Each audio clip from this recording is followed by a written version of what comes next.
Hi hello guys, আস্তে আস্তে চলে আসলাম আমাদের বাড়িতে।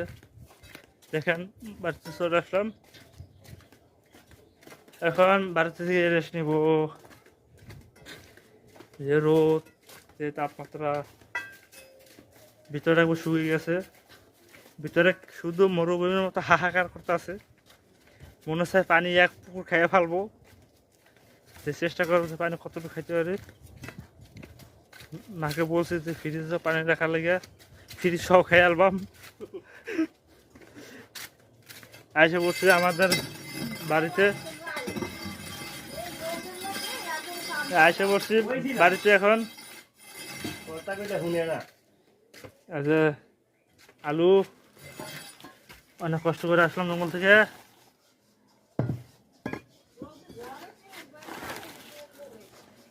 এখন চলে আসলাম আলু ব্যাগ।